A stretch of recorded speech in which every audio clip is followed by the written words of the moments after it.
Honest J Nowak. Oh yeah.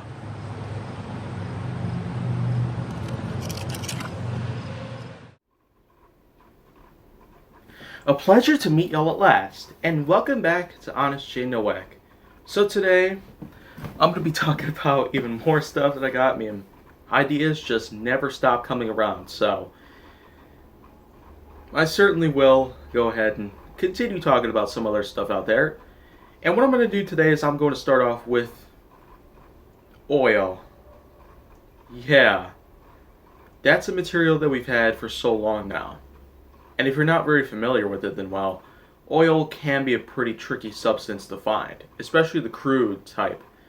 Crude oil, of course, is responsible for plenty of different problems out there. Because if it ever gets into the water, then well, it's almost a game over sort of situation. Because, after all, in today's time, we can in fact have any kind of water infestation or infection take place.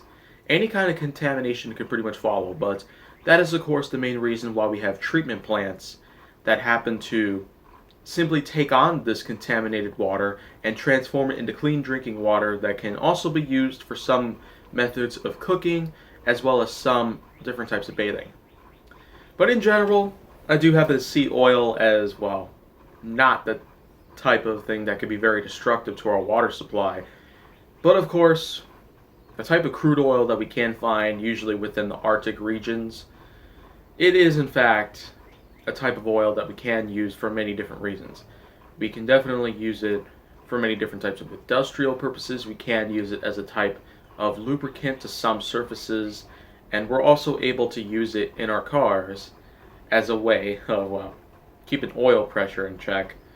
And not to mention, there's many other types of possible uses that you can possibly put oil together, but in a pinch, aside from many different other materials that we commonly find out there within the confines of this entire planet, we certainly have ourselves a good way of many of those other items, but it seems that oil happens to have a very unique taste amongst us. And the fact that it happens to harbor a lot of different uses in it that we continue to use to this very day, it's one thing. But so far, I'm pretty much seeing a lot of other uses for it, even though it may not be for today's time. It could be within the future. But we'll certainly find many other uses for oil as time goes on. But let's remember that oil can be very tricky to find in some areas. Naturally, it can spring up in the cold regions of the planet, especially within the Arctic regions. And I guess there's a lot more to it than necessary, so I'm just going to leave you with all that good stuff. But if you want to see more, go down to my channel. Make sure that you like, subscribe, comment, follow me on social media, and stay on the Hollywood side.